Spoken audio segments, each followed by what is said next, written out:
የሚችለውን ሌላ ቦታ ሄጄ ነው የሚችለውን በውስጣችሁም የተተከለውን ቃል በየዋህነት ተቀበሉ። ቃሉን የምታደርጉ ሁኑ እንጂ ራሳችሁን እያሳታችሁ የምትሰሙ ብቻ አትሁኑ። ቃሉን የሚሰማ የማያደርገውን ቢኖር የተፈጥሮ ፊቱን በመስታወት የሚያይን ሰው ይመስላል። ራሱን አይቶ ይሄዳልና ወዲያውም እንደምን እንደሆነ ይረሳል።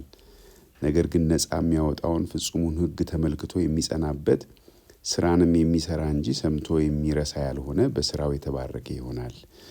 ይሄ እንግዲህ የእግዚአብሔርን ቃል መስማትን በተመለከተ አንድ የምንሰማው የምናነበው ብለን ልንል እንችላለን። ወይም ደግሞ ሰው ሲናገርም በትምህርትም በእግዚአብሔር በስብከትም የምንሰማውንም ያካትታል። በግላችን በዲቮሽን ጊዜ ስንሰማ ቃሉን ስናነብ የምንሰማውንም ያካትታል። ደግሞ እዚህ ላይ ሌላ አንድ ተጨማሪ የሚናገረው ነገር በውስጣችን የተተከለ ይላል። ኦልሬዲ የእግዚአብሔር ቃል ውስጣችን አለ፣ እሱንም ደግሞ ተቀበሉ በየዋህነት ይላል። ይሄ በጣም ኮመን የሆነው የእግዚአብሔርን ድምፅ የምንሰማበት መንገድ እንደሆነ አስባለሁ።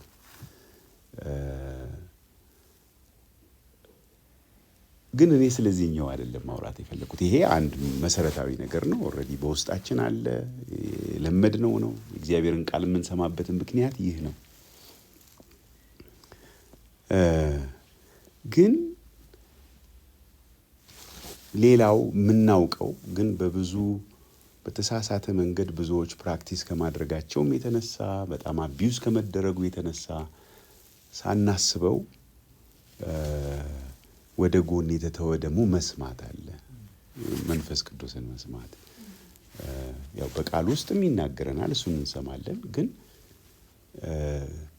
በየትኛውም መንገድ ይሁን ብቻ እግዚአብሔር ቀጥታ የሚናገረን ነገር በግል የሚናገረንን መስማት የዛሬ 3 ሳምንት ገደማ አንድ ቤተክርስቲያን ቃል እንዳካፍል ኢንቫይት አድርገውኝ እዛ ሄጄ መጀመሪያ ጠየኳቸው። ምንድነው ችግሩ? እናንተ ጋር ያለው ችግር እስቲ አጫውቱኝ አልኳቸው መጋቢዎቹን። እና ኮሚትመንት ብዙ የለም በክርስቲያን በማህበሩ በምዕመኑ ብዙ ኮሚትድ አይደሉም። እርስ በርስ ጥሩ ፍቅር አለን፣ መገናኘታችን ጥሩ ነው፣ አገልግሎቱም ጥሩ ነው። ግን ኮሚትመንት የለም። ከዛ እኔ ምን ይሆን ኮሚትመንት እንዳይኖር ያደረገው? ምክንያቱም እኛም ጋር እንደዚህ አይነት ችግር ስላለ ማለት ነው። ምንድን ነው ያልኩኝ አሰብኩ። እና እግዚአብሔር ወደ ልቤ ያመጣው የሐጌን መጽሐፍ ነው። እና የሐጌ መጽሐፍ ትዝ ይላችሁ እንደሆነ 4 መልእክቶች ናቸው ውስጡ ያሉት። እነኛ 4 መልእክቶች የተነገሩት በ4 ወር ጊዜ ውስጥ ነው። ወቅቱን ስትመለከቱ የ70 ዓመት ነው አይደል ከምድራቸው የተወገዱት። እና ተወግደው 70 ዓመቱ ከመሙላቱ ወደ ባልሳሳት ወደ 520 አካባቢ ነው ሐጌና ዘካርያስ የተናገሩት መልእክቱን። አንድ አካባቢ ነው። ዳሪዮስ በነገሰ በ2ኛው ዓመት ነው ይላል። በ586 መሰለኝ ከምድራቸው የወጡት 66 ዓመት ወይም 586 አይደለም ብቻ ወደ 15 ዓመት 20 ዓመት ይቀራል ገና 70 ዓመቱ ሊሞላ። ስለዚህ እግዚአብሔር ያዘጋጃቸው ጀመር። ቂሮስን አስነሳ። መጀመሪያ ቂሮስን አስነሳ። ከዛ የተወሰኑ ሰዎች ሄዱ፣ ቤተ መቅደሱን መሰረቱን ጣሉ። ይሄ ዕዝራ መጽሐፍ ውስጥ አለ። ትንሽ ከተንቀሳቀሱ በኋላ ግን አስቆሟቸው። ስራው ተቋረጠ። 16 ዓመት ያህል ስራው ተቋረጠ። ከዛ እንደገና በዳሪዮስ በነገሰ በ2ኛው ዓመት እነኚህን 2 ነቢያት ሐጌንና ዘካርያስን እግዚአብሔር ላከ። ህዝቡን እንዲያነሳሱ ዘሩባቤልን፣ ኢያሱን እና እዛ ከምርኮ የተረፉትን እና ሲያነሳሷቸው በተለይ የሐጌ ክፍል ላይ ቀኑ አለ፣ ወሩ አለ። ባልሳሳት ነሐሴ 29 520 ዓመተ ዓለም ነው ቀኑን ሲሰላ። ያን ቀን ነው የተናገራቸው። እና የመጀመሪያው መልእክት ምን የሚል ነበረ? ለኢያሱ እና ለዘሩባቤል ነው የመጀመሪያው መልእክት የተነገረው ከአራቱ። እና የመጀመሪያው መልእክት ህዝቡ የሚለው ነገር አለ። ህዝቡ የሚለው የእግዚአብሔር ቤት የሚሰራበት ጊዜው አሁን አይደለም። አይሰራም እያሉ አይደለም። የእግዚአብሔር ቤት እንዲሰራ የሚፈልጉ ናቸው። ለዚህ ፐርፐዝ ነው ከባቢሎን የተመለሱት። ነገር ግን ተስተጓጎለ ስራው። ስለዚህ ተውትና በራሳቸው ስራ ቢዚ ሆነው 16 ዓመት አለፈ። ያው ደግሞ ይለምዳል። ደግሞ እንደምታውቁት እንለምዳለን እኛ አዳፕት እናደርጋለን። ከዛ ያው ሲያዩት መቼም ጊዜው አይደርስም። በቃ የሆነ ነገር አለ፣ አይመችም። ምንም እንኳን የእግዚአብሔር ስራ መሰራት አለበት ብለን ብናስብም በእነሱ ጫማ ሆነን አሁን እንኳን ጊዜው አይደለም፣ የሆነ ጊዜ ይመጣል። በቃ ከዛ በቃ የሆነ እግዚአብሔር ያንቀሳቅሰዋል ምናምን የሚሉበት ማለት ነው።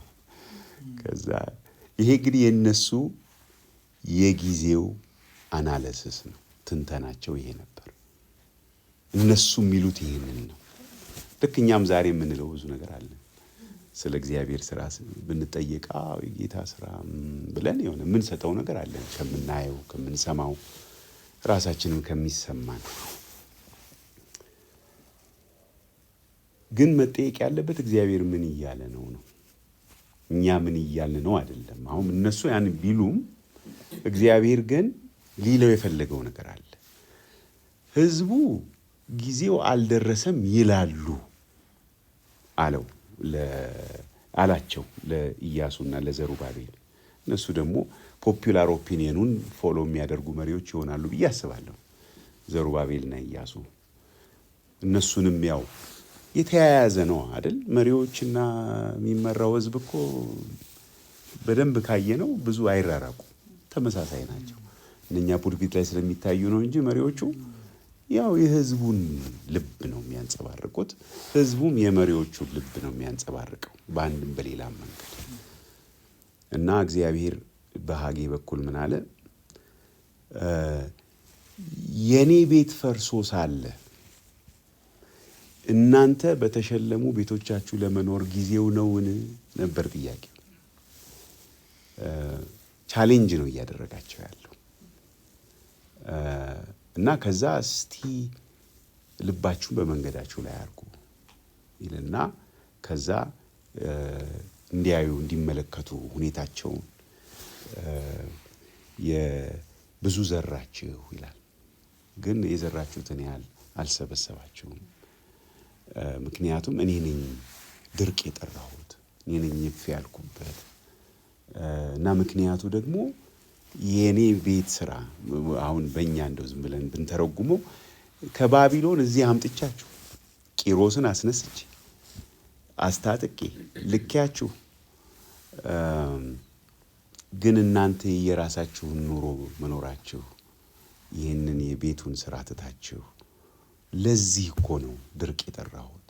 ለዚህ ነው 20 ስትጠብቁ 10 በቃ ድርቅ እንዲሆን ይኖራሉ። እንደውም የሚጠቀመው ቋንቋ ምንድን ነው? እየበላችሁ ይርባችኋል፣ እየለበሳችሁ ይበርዳችኋል አላቸው። ማለት የሆነ ሳቲስፋክሽን ላክ አለ እና ሪዝኑ ግን ይሄ ነው ይላቸዋል።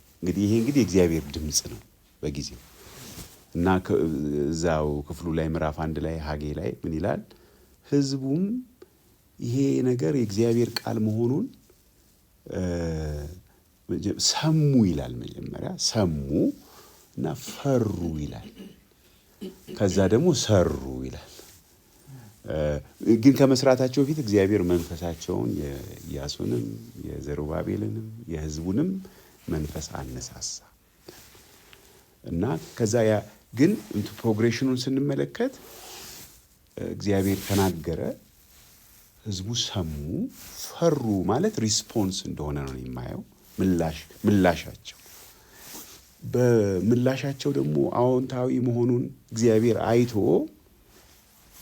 ልክ ኢንጂኑን አስነሳው አይነት ነገር ነው። መንፈሳቸውን የሁሉንም አነሳሳ። ቤቱን መስራት ጀመሩ። ያው ክፍሉ ስንመለከት በ4 ዓመት ጊዜ ውስጥ ሰርተው ጨረሱ። ስለዚህ አሁን ስለ መስማት የሚለውን ስናነሳ እግዚአብሔርን መስማት ስንል ብዙ ወደ ልባችን የሚመጡ ክፍሎች አሉ፣ ኮመን የሆኑ ክፍሎች። ለምሳሌ የሚሰማኝ ግን በእርጋታ ይቀመጣል፣ ከመከራም ስጋት ሁሉ ያርፋል። ይሄን ጥበብ ናት ይሄን የምትለው። በአደባባይ ግን ትጮኻለች። እና እዛ ክፍሉ ላይ የሚሰጠው ፒክቸር ምንድነው? በአደባባይ ትጮኻለች ሲል የሚሰማት የለም ነው። እና ግን የሚሰማኝ ግን ብሎ በውስጡ በረከት እንዳለ የሚናገር ነገር እናያለን።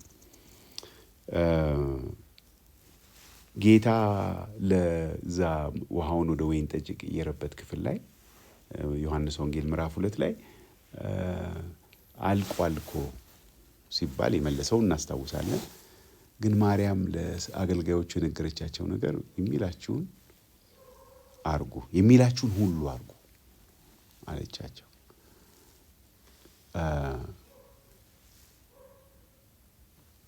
ዮሐንስ ወንጌል ምዕራፍ 15 ላይ እንዲህ የሚለው የምናውቀው ክፍል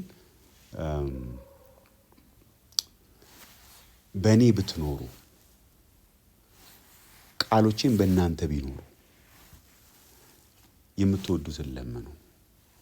አሁን ቃሎቼ በእናንተ ቢኖሩ የሚለው ምን ማለቱ ነው ብለን አሁን መቼም ወይ ዲሳይፕልሺፕ ላይ የተማርነውም ያስተማርነውም እግዚአብሔርን ቃል ለምሳሌ አንዳንድ ሰው ይሄን ሲያስተምር ሜሞራይዝ ማድረግ ጠቃሚ ነው ብሎ ሊያስተምረው ይችላል። which is እውነትም ጠቃሚ ነገር ነው ሜሞራይዝ ማድረግ፣ እግዚአብሔርን ቃል በልባችን መሰወር መዝሙር 19 ላይ እንደሚናገር። ግን እንደዛ ነው ወይ? ቃሎቼ በእናንተ ቢኖሩ ሲል ግን እያለ ያለው ለደቀ መዛሙርቱ ያልኳችሁን ነገር ባትረሱ፣ ያልኳችሁ የምላችሁን ያልኳችሁንም የምላችሁን በእኔ ብትኖሩ እሱ ፓርት ብዙ ላይ ከብደን ይችላል። ፒክቸሩ ዲፔንደንስ ነው። ግን ቃሎቼ በእናንተ ቢኖሩ ሲል ግን ስቱዋርድሺፕም ነው። ጌታ የተናገረንን ነገር እንዴት አድርገን እንደምንይዝ ማርያም በልቧ ተጠብቀው ነበረ ይላል። ጌታ ይናገረናል። እንደ አንድ ግለሰብ አማኝ ይናገረናል፣ ደግሞ እንደ አጥቢያ ቤተክርስቲያን ይናገረናል። እና ያንን ግን በጥንቃቄ ማዳመጥ እንደሚያስፈልገን ነው። አሁን በጣም እግዚአብሔር ለልቤ ክሊር እያደረገልኝ ያለው የምልህን በጥንቃቄ አድምጥ የሚል ነገር ነው። አድምጥ የምልህን። ይሄን ደግሞ ሳስብ የሚመጣልኝ ሳኦል ነው። ሳኦል የተባለውን እንኳን አድርጓል፣ ግን ሙሉ በሙሉ አላደረገም። አንድ ያስተዋልኩት የተማርኩት ቃል መስማት የሚለው ቃል የዕብራይስጡ ቃል መታዘዝ ከሚለው ጋር አንድ ነው። መስማትና መታዘዝ የሚባል ሁለት የተለያዩ ሀሳቦች አይደሉም። ሻማ ስማ፣ መስማት ወይም ካልታዘዘ ሰው አልሰማህም ነው የሚባለው። ስለዚህ ሰምቶ አለመታዘዝ የሚለው ሀሳብ ያዕቆብ ላይ ቢናገርም፣ ያዕቆብ ላይ አሁን ቅድም የሚናገረው ሰምቶ የሚረሳ እንደዚህ ይላል። ግን ይሄ አንድ ሰው ከሰማ ታዟል ማለት ነው። አሁን የሳሙኤል ላይ የሳኦልን ታሪክ ስንመለከት የእግዚአብሔርን ድምፅ ለምን አልሰማህም ነው ያለው ሳሙኤል። ለምን አልሰማህም? እሱም ደግሞ ፕሮቴስት አደረገ። ሰምቻለሁ ብሎ ነው የተናገረው። አንደኛ ሳሙኤል ምዕራፍ 15 ላይ ታስታውሱታላችሁ። ሄደህ አጥፋ ነው የተባለው። ምዕራፍ 15 ቁጥር 3 ላይ ከግብፅ የሰራዊት ጌታ እግዚአብሔር እንዲህ ይላል፣ እስራኤል ከግብፅ በወጣ ጊዜ አማሌቅ በመንገድ እየተቃወመ ያደረገበትን እበቀላለሁ። አሁንም ሄደህ አማሌቅን ምታ፣ ያላቸውን ሁሉ ፈጽመህ አጥፋ፣ ትማራቸውም፣ ወንዱንና ሴቱን፣ ብላቴናውንና ሕፃኑን፣ በሬውንና በጉን፣ ግመሉንና አህያውን ግደል። ከዛ በኋላ ታሪኩን ስንመለከት ዝቅ ብለን አጋግን በሕይወቱ ማረከው፣ ሕዝቡን በሰይፍ ስለት አጠፋቸው ይላል ቁጥር 8። ቁጥር 9 ላይ ደግሞ ሳኦልና ሕዝቡ ለአጋግ ለተመረጡትም በሬዎችና ለሰቡትም ጥጆችና ጠቦቶች ለመልካሞቹም ሁሉ ራሩላቸው፣ ፈጽሞም ሊያጠፏቸው አልወደዱም። ነገር ግን ምናምንቴንና የተናቀውን ሁሉ ፈጽመው አጠፉት ይላል። ስለዚህ ይሄ it's not just partial obedience አይደለም። ልክ ይሄ መናፍቅነት ነው ስትመለከቱት። ከፍሎ ነው በቃ ራሳቸው በራሳቸው ማስተዋል በዚህ ያህል ይሄን አጥፋይን በሙሉ ይላሉ።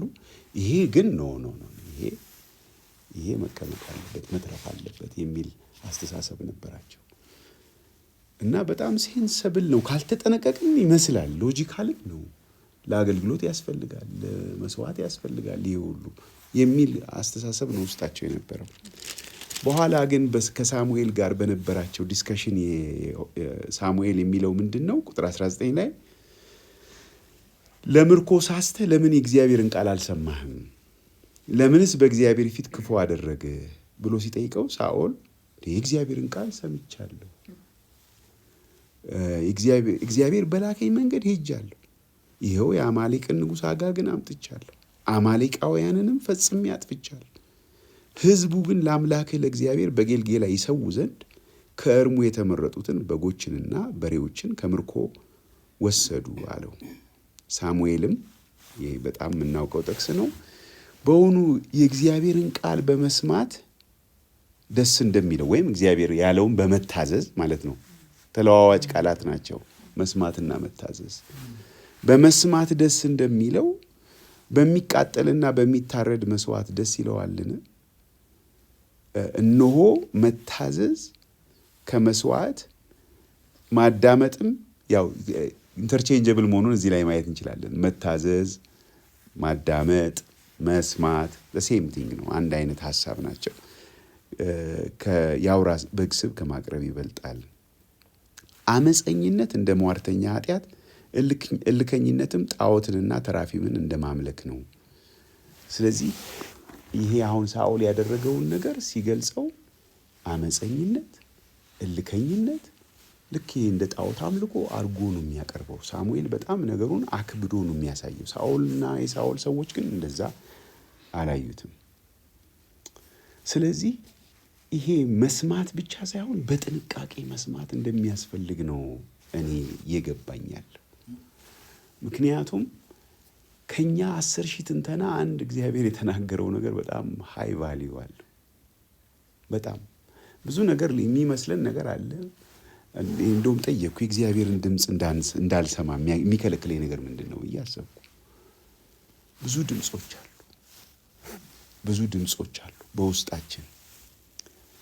ብዙ የፍርሃት ድምፆች አሉ። የዲስአፖይንትድ የሆንባቸው ነገሮች አሉ። የተጎዳንባቸው ነገሮች አሉ።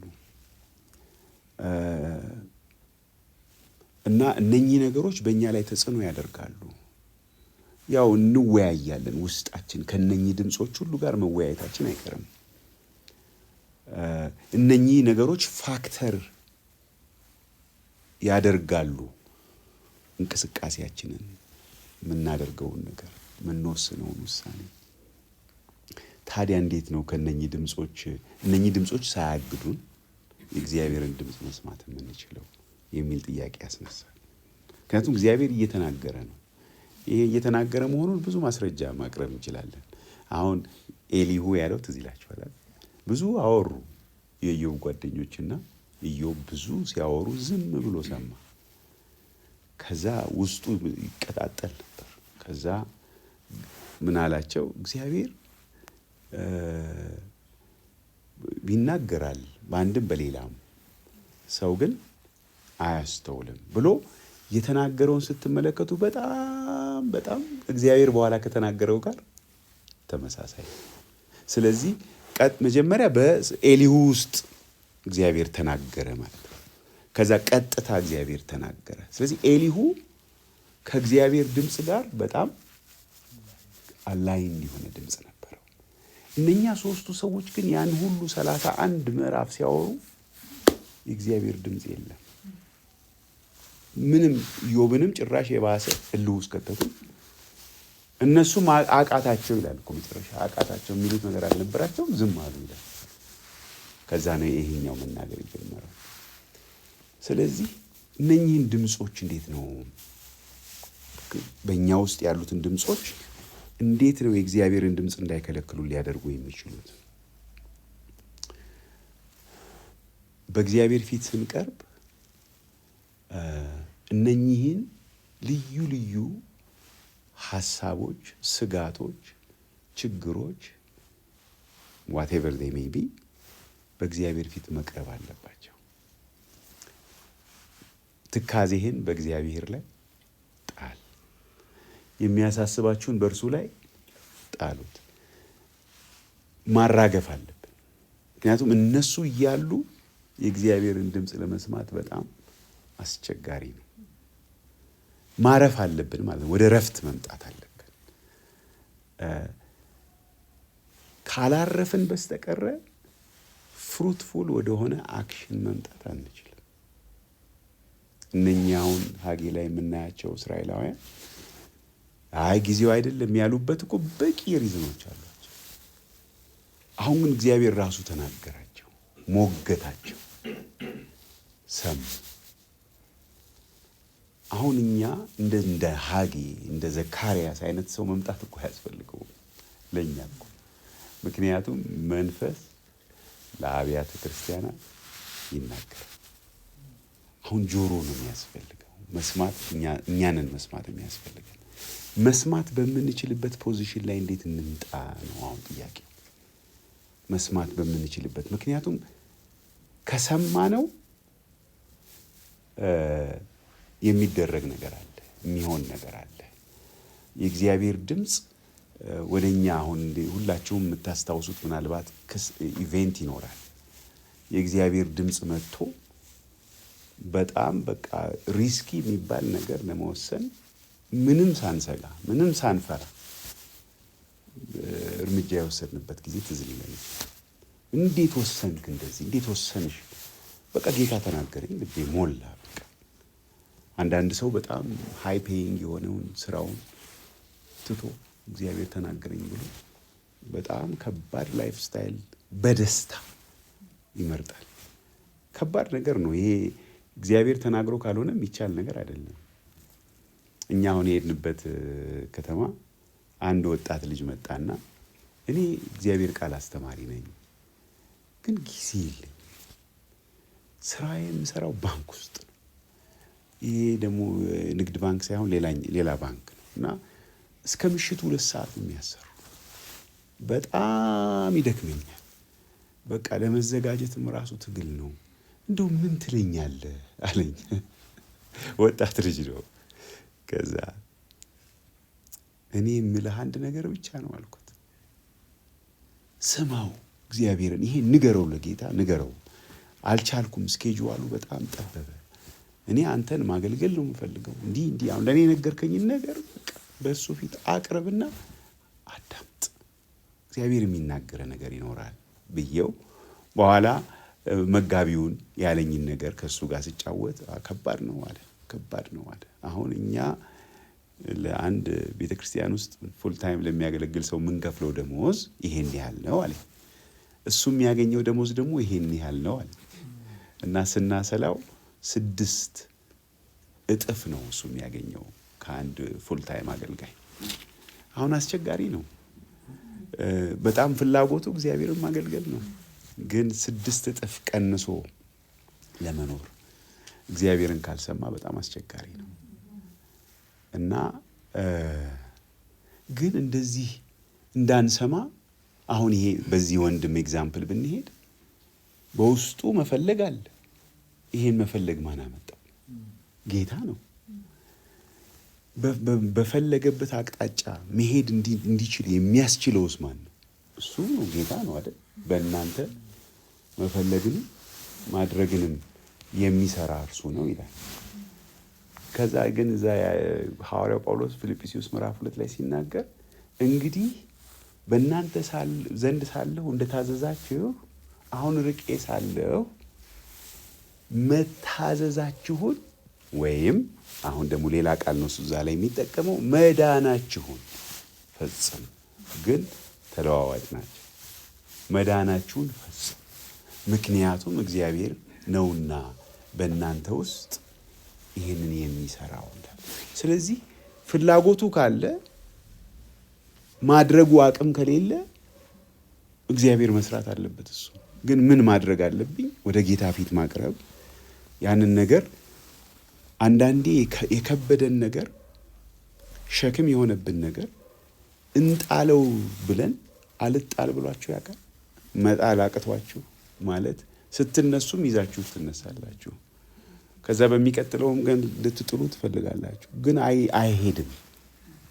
ስቲል ተነስታችሁም አለ፣ ወሬውም አለ፣ ፊሩም አለ። እና ታዲያ ምን እናርግ? ጣሉት ቢልም በሌላ ስፍራ ላይ ግን ጌታ ኢየሱስ እናንተ ደካሞች ኑ እኔ ያራግፋለሁ፣ እኔ ያሳርፋችኋለሁ ደግሞ የሚልም ተስፋ አለ። ብቻ በአንድም በሌላም መንገድ የሚያስፈራን የሚያሳስበን ነገር ሁሉ በእግዚአብሔር ፊት እስካልተጣለ ድረስ የእግዚአብሔርን ድምፅ አንሰማ። ብሎክድ ነው ጆሮአችን እስካልተጣለ ድረስ። ሁሌ ምክንያት ይኖረናል። ልክ እንደ ሳኦል እንዲህ አድርገናል እኮ እንላለን ሳናደርግ እና ግን አለመስማታችንን ቼክ ለማድረግ የሚረዳን ምንድን ነው? እንዴት ነን? ውስጣችን አርፏል ወይ? ሰላም አለ ወይ? ውስጣችን ሙሉ ነው ወይ? ኢሳይያስ ምዕራፍ 30 ላይ ለእስራኤላውያኖቹ ምን ይላቸዋል? ከመንፈሴ ጋር ያልሆነ አግሪመንት አድርጋችሁ ላንበበው እንዳለ ክፍሉ ኢሳይያስ ምዕራፍ 30 ላይ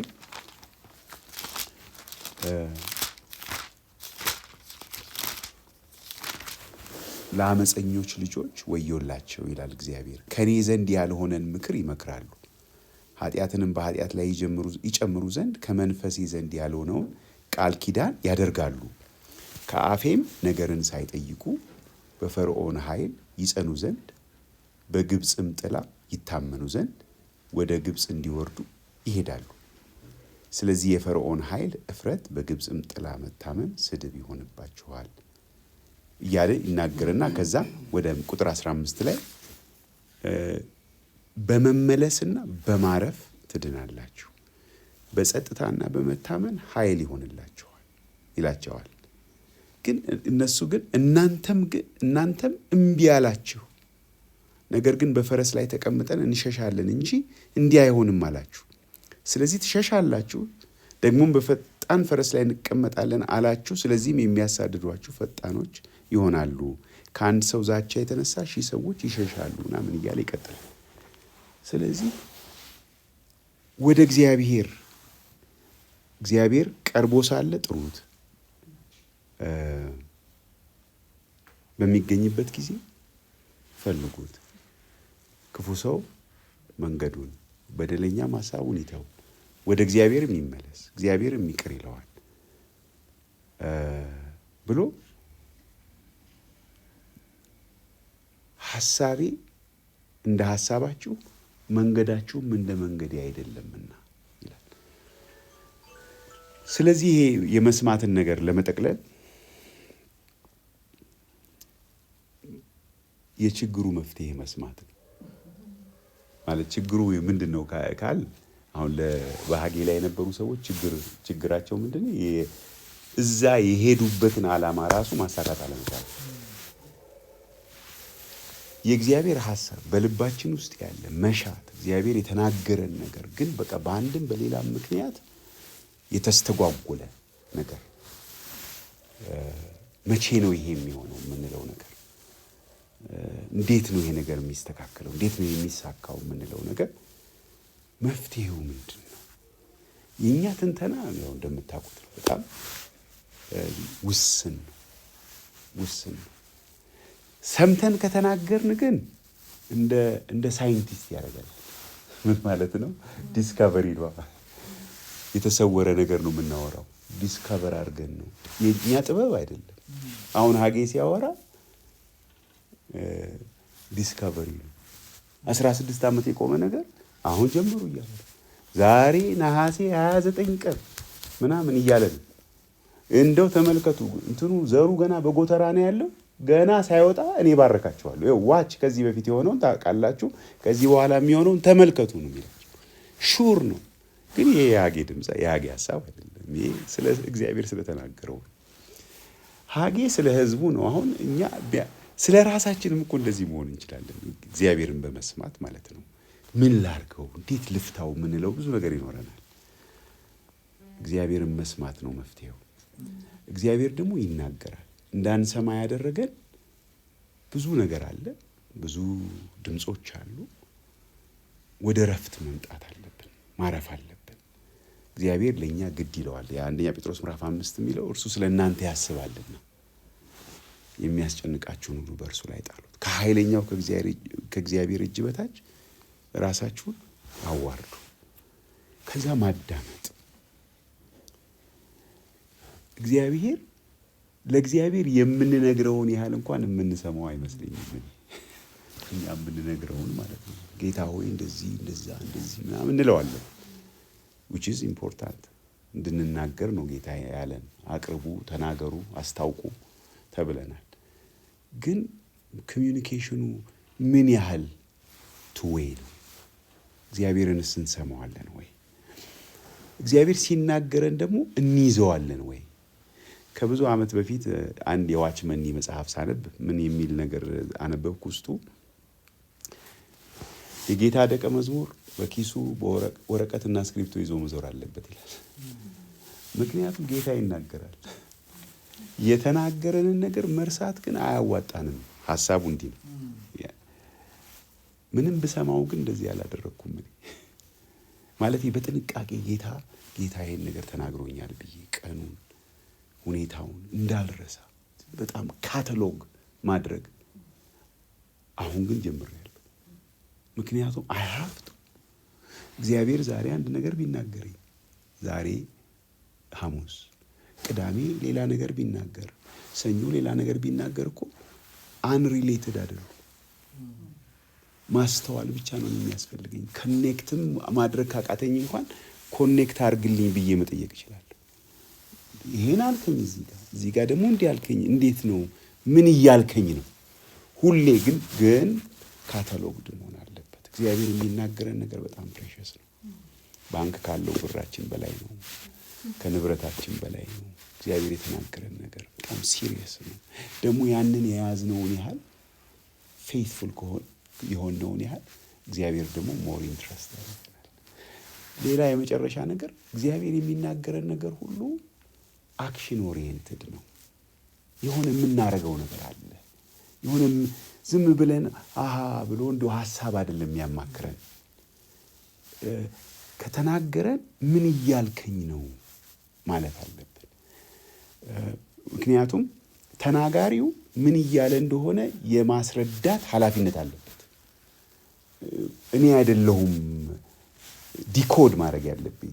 ኢቭን ዞ ብዙ ጊዜ እግዚአብሔር የሚናገርበት መንገድ ኦልሞስት እንደ ኮድ ላንጉዌጅ ነው። ጥበብ ሁሉ ይፈልጋል ለመለየት። ምን ታያለህ? እንደዚህ ኦኬ፣ ትክክል አይተሃል። እንዲህ ላደርግ ነው፣ እንዲህ ሊሆን ነው። ብቻ እግዚአብሔር የሚያሳየን ነገር አለ። አንዳንዱ ክሊር ነው፣ አንዳንዱ ምናልባት ትንሽ ካቨርድ ነው። ካቨርድ ሲሆን በእግዚአብሔር ፊት ጌታ ሆይ ምንድን ነው ብለን ያንን ነገር በጥሞና ማሰብ ይጠበቅብናል። እግዚአብሔር እኔን አንድ ጊዜ አንድ ነገር ተናገረኝ። ዛሬ almost 20 years ago በህልሜ ነው እና ህልም ነው ግን በጣም ቪቪድ ነው። እስካሁን ድረስ ሳየው ልክ ማየው ሁሉ ነው የሚመስለኝ። አሁን ራሱ ህፃን ክሪብ ውስጥ ሆኖ ያለቅሳል። በጣም እየተንፈራፈረ ነው የሚያለቅሰው። እጁን እግሩ እንዲህ ያለ ያለቅሳል እና ግን the baby is in a fire፣ እሳት ውስጥ ነው፣ እየተቃጠለ ነው። እየተቃጠለ ነው፣ ሰውነቱ አይቃጠልም እና ግን ያለቅሳል። ከራስጌው በኩል እኔ በአንድ ሳይድ ፍሬ በሌላ ሳይድ ሆነን እሳቱን ለማጥፋት እያልን እንሞክራለን። እሳቱ አይጠፋም። ከዛ በኋላ እያየሁት ሕፃኑ እጁ እዚህ ጋር እና እዚህ ጋር ቁርጥ ቅንጥስ አለ ነው። ልጁ ምንም አልሆነም፣ ግን እጁ ግን ቅንጥስ ብሎ ከዛ ነቃ። ምንድን ነው? ብዙ አሰብኩ። እነዚህ አንዳንድም ሰው ማውቃቸው ወገኖችንም እንዲህ ዝም ብለን ሼር አደረግኳቸው። የተለያየ ሀሳብ ነበረ። ነገሩ ግን በጣም በቅርብ ዓመታቶች ወዲህ ነው የገባኝ ትርጉም። እዛ ስንል የምነበረው አሁን የሚገባኝ የእኛን ጉልበት ነው የሚያመለክተው። ልክ ለዘሩባቤል እንደዛ አይደለም ንገሩት የተባለው በመንፈሴ እንጂ በኃይልና በብርታት አይደለም። ያኔ እነኛ ቤተ መቅደሱን ለመመስረት በተነሱ ጊዜ ሲያስቆሟቸው እኮ አልቻሉም። ንጉሱንም አስነሱባቸው፣ አስቆሟቸው፣ ከለከሏቸው። ስራው ለዚህ ነው ለ16 ዓመት የቆመው። ግን ጌታ ለዘሩባቤል ንገሩት በመንፈሴ እንጂ በኃይልና በብርታት አይደለም። ይሄ እሳቱ ያው የእግዚአብሔር ስራ ተቃውሞ ሰልፍ ያገኛል። የወንጌል ስራ ኦፖዚሽን ነው። እንደ እግዚአብሔር ሐሳብ መንቀሳቀስ ስንጀምር ኦፖዚሽን ኤክስፔክት ማድረግ አለብን። ኢትስ ይሆናል አይደለም አለ ኦፖዚሽን ይመጣል። እግዚአብሔር ቃልም እንደዛ ነው የሚለው። በእውነት በክርስቶስ ኢየሱስ እግዚአብሔርን እየመሰሉ ሊኖሩ የሚወዱ ሁሉ ይሰደዳሉ፣ አይቀርም። ግን ታዲያ እንዴት ነው እንዳይስተጓጎል ዲስከሬጅድ ሆነን የጀመርነውን ነገር ሳንፈጽመው እንዳንቀር ምንድን ነው አሹራንሱ? መስማት። ምክንያቱም እግዚአብሔር የሚናገረን ነገር አለ በነገሩ ውስጥ ሳንፈራ። የሚያስፈራን ነገር ቢመጣ እንኳን በእግዚአብሔር ፊት እየቀረብን መስማት አለብን። ጳውሎስን እኔ ካንተ ጋር ነኝ አይደለም ያለው? አትፍራ፣ ዛሬ ሌሊት ተናገረኝ ይላል። ይናገራል ጌታ። እሱ ነው አቅሙ። ከዛ ውጪ ሌላ ምን አቅም አለ? የኛ ጉልበት የኛ ሪዞልቭ እኮ ምንም እኮ በጣም አንድ ቫይረስ አይደል እንዴ ሰውን ሁሉ የሚያስተኛው? እኔን እንደዛ አድርጎኝ ስለነበር ነው ኮቪዱ አሁን ሰሞኑን እዚህ መተን እና የኛ አቅም በጣም ውስን ነው። ግን ከሰማን ግን ምንም የሚበግረን ነገር አይኖርም። እንደውም የኢሳይያስ መጽሐፍ ምዕራፍ 40 ላይ ሲናገር ምንድን ነው የሚለው? ያዕቆብ ሆይ እስራኤልም ሆይ መንገዴ ከእግዚአብሔር ተሰውራለች፣ ፍርዴም ከአምላኬ አልፋለች ለምን ትላለህ? ለምን እንዲህ ትናገራለህ? አላወቅህምን? አልሰማህምን? እግዚአብሔር የዘላለም አምላክ የምድር ዳርቻ ፈጣሪ ነው። አይደክምም፣ አይታክትም፣ ማስተዋሉም አይመረመርም። ያው ስለ እግዚአብሔር ይሄ ግልጽ ነው። ግን ይሄን የሚናገርበት ምክንያት ስለ እግዚአብሔር አለመድከም ሊያወራን ፈልጎ አይደለም። ቀጥሎ ምን ይላል? ለደካማ ኃይልን ይሰጣል፣ ጉልበት ለሌለው ብርታትን ይጨምራል። ይሄን ስላችሁ እንደማለት ነው። ብላቴኖች እኮ እነኚህ ወጣቶች አሁን ጉልበት ያላቸው እነሱ ይደክማሉ። ጎበዛዝት ይታክታሉ፣ ፈጽሞ ይወድቃሉ፣ ይታክታሉ። እግዚአብሔርን በመተማመን የሚጠባበቁ ግን ኃይላቸውን ያድሳሉ። እንዴት? ምክንያቱም እየሰሙ ነው፣ ከሱ ጋር ራይትሊ ኮኔክትድ ስለሆኑ የሆነ ሪቻርጅድ ይሆናሉ፣ ሪኒውድ ይሆናሉ። አቅማቸው አይነጥፍም፣ ኃይላቸው አይደክምም። የእግዚአብሔር ኃይል ስለሆነ አይታክቱም። ሐዋርያው ጳውሎስ ቆላስይስ ምዕራፍ 1 ላይ እንደሚለው በእርሱ ኃይል ነው የማገለግለው ይላል። በራሳችን ኃይል ከሆነ መድከማችን አይቀርም። በእርሱ ኃይል እሱ ለእኛ አቬይለብል የሆነ ሪሶርስ ነው። መስማታችን በጣም ወሳኝ ነው።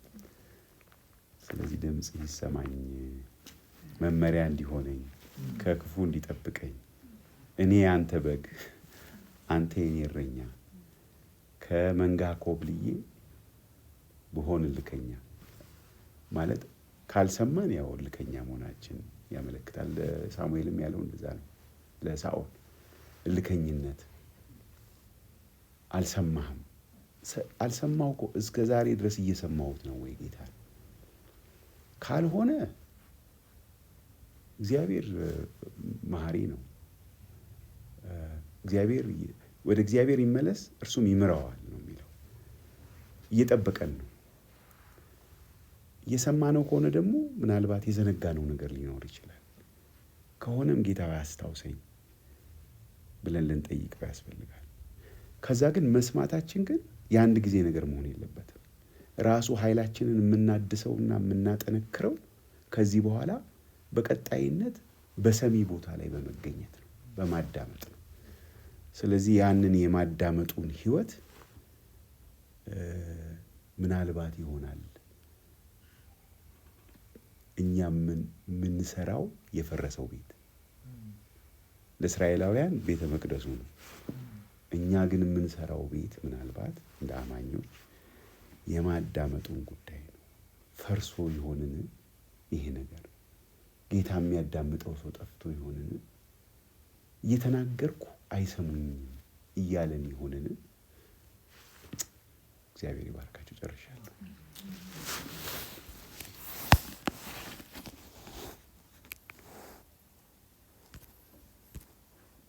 ጊዜ ያለንና ብንወያይበት ጥያቄዎች ካሉ እንጠይቅ። ጽናም ጥያቄዎችን ታርግ